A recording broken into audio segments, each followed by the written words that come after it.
Hey everyone, welcome back to Shivas. In this video, we are going to read A Vindication of the Rights of Women by Mary Wollstonecraft.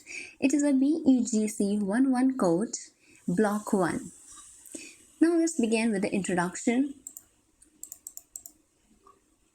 A Vindication of the Rights of Women is a famous essay written by Mary Wollstonecraft in 1792.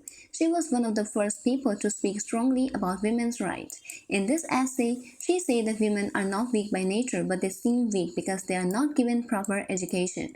She believed that women should get the same education and respect as men. She also said that women should be treated as equal human beings, not just as wives or mothers.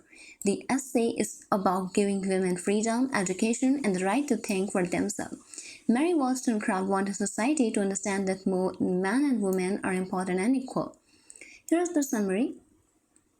Mary Wollstonecraft wrote an important essay called The Vindication of the Rights of Women in the year 1792. It is one of the first writings that talk about women having equal rights.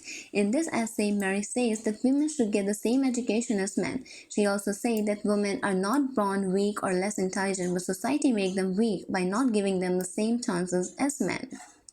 Mary believed that women should not only learn how to look beautiful or how to be good wives, instead they should learn how to think, speak, or work just like men. She said that women can become strong and smart if they are given the same education and respect.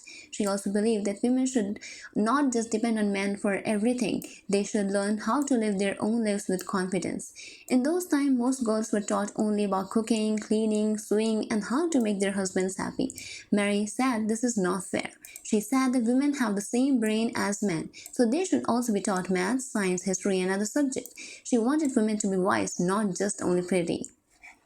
Mary also talked about morals. She said that both men and women should learn how to be kind, honest, and good human beings. She said that women should not only be praised for their beauty, but also for their good character and strong mind.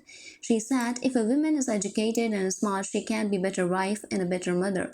She can also help society become better. A smart woman can teach her children well, take care of her family, and make good choices.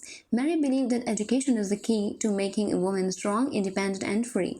Mary also talked about politics. She said that women are a big part of society, so they should be allowed to take part in political decisions too. She believed that just like men, women should have a voice in how the country is run. This was a very bold idea at that time because most people thought that women should not be involved in politics. In this essay, Mary also said that women should be treated with respect and love, not like dolls or toys. They should not be seen only as pretty faces, but as human beings with thought and feeling. She said women should not be made feel small or less important than men. Mary believed that when women are educated, they can take care of themselves. They will not need to depend on men for everything. They will be able to work, earn money, and make their own decisions. She also said that educated women will also raise better children because they can teach them good value and knowledge. She also said that many women act foolish or emotional only because they are not taught how to think clearly. If women are given good condition or education, they can think better and make smart choices. Mary wanted both men and women to be treated equally, not one above the other.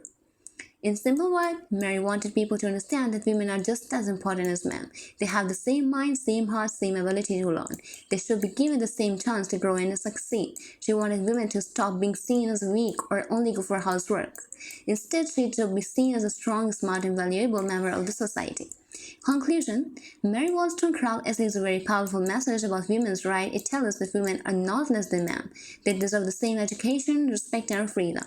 Even though she wrote this essay for a long time ago, her words are still important today. Many of her ideas helped start to fight for women's rights around the world. Her essay teaches us that all people, whether men or women, should be treated equally. Women should not be left behind, and their dreams and thoughts should be given value and respect. Here's the critical analysis. Mary Wollstonecraft wrote A Vindication of the Right of the Women in 1792. She was one of the first women who clearly said that men and women should be equal, especially in education. Her essay mainly talked about how women are not treated fairly and how they are kept weak and dependent because they are not given the right education. Let's look at the important theme in simple words. Number one is bad education system for women. So Wollstonecraft said that the education system was unfair to girls at that time. Girls were not allowed to study properly like boys. Some famous people like Rousseau believed that women don't need much education and should just learn how to please their husband. Mary Wollstonecraft strongly disagreed with this. She believed that women are not naturally weak, but they look weak because they don't get a chance to learn and grow. She said that girls are taught only how to look beautiful, how to dress well, how to behave nicely to impress men. They are not taught how to think, question, or decide for themselves. This is wrong. She called this kind of beauty based training barren blooming, which means a fake and empty kind of growth. She said women should be taught real knowledge, not just how to be attractive. They should have big dreams and smart mind, not just pretty faces only. Number two, marriage and beauty pressure. Mary Wollstonecraft also talked about marriage and how girls were raised just to get married. From a young age, girls were told to stay beautiful so they could find a husband. Because of this, they didn't think about their future study or goals. They only thought about how to look good. She said that women were taught to act weak on purpose just so that they could attract men. This is bad because it destroyed their confidence and make their life sad. Mary believed that this way of thinking led to bad marriages where the husband did not respect the wife and the wife was not happy or strong. She believed marriage should be a relationship of equal partner, not like a business deal, but at that time marriage was more like a transaction. Women were seen like a products.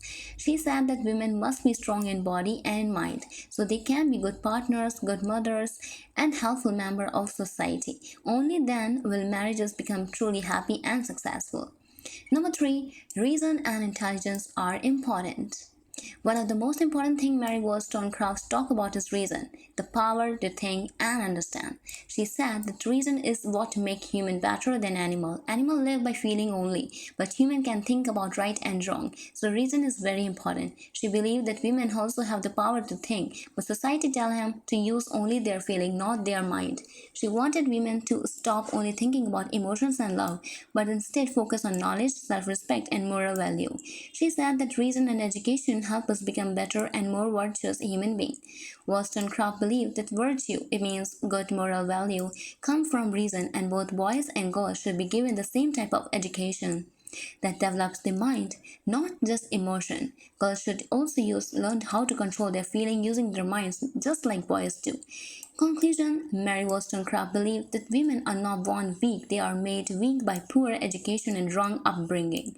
She wanted girls to get equal right, equal education, and be seen as equal human beings. She said marriage, family, and society will all become better when women are strong, educated, and independent. Her message is still important today.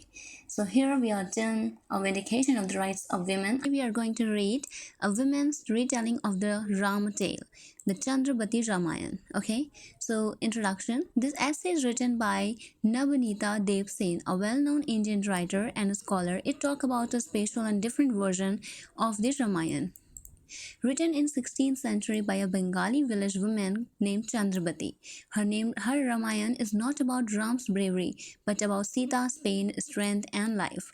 Nabanita Devsen explained how Chandrabati's writing gives a women point of view in a story usually told by men.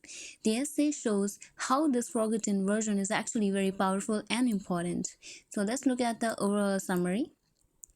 Nabanita Debsen wrote an essay about a special version of the Ramayana by a 16th century Bengali woman named Chandrabati.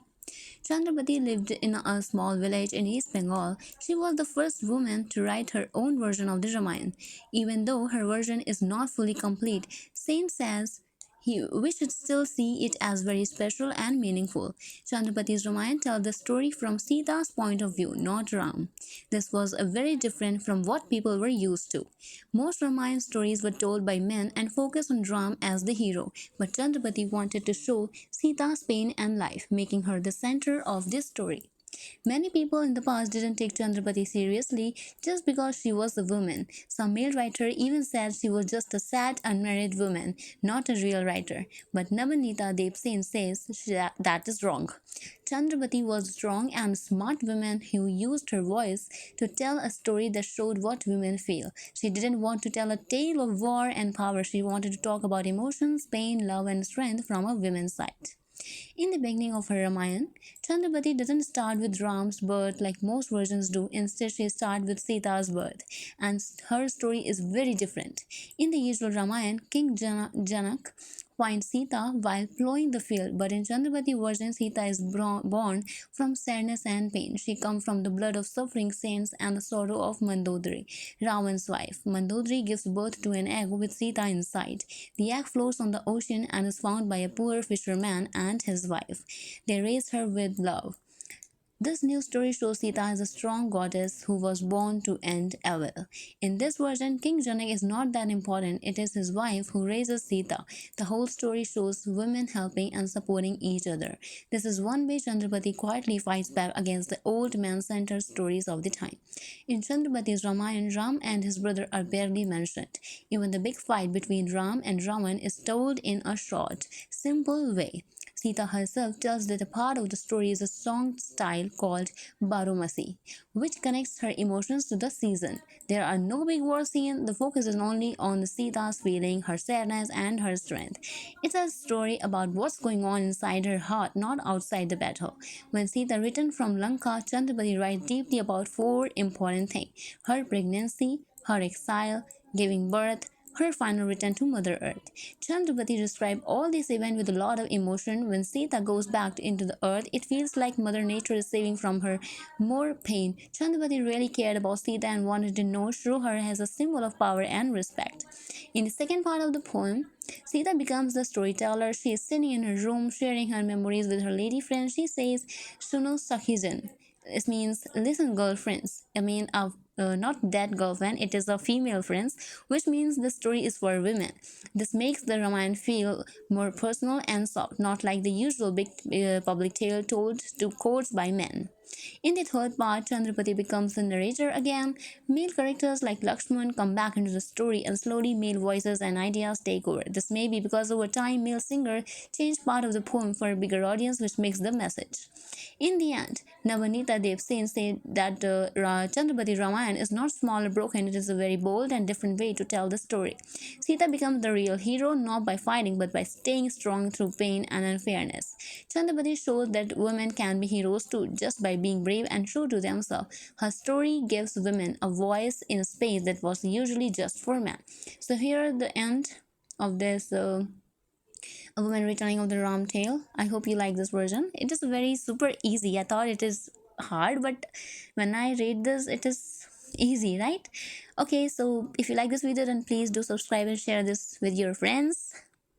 And yes, see you in the next video. Har Har Mahadev.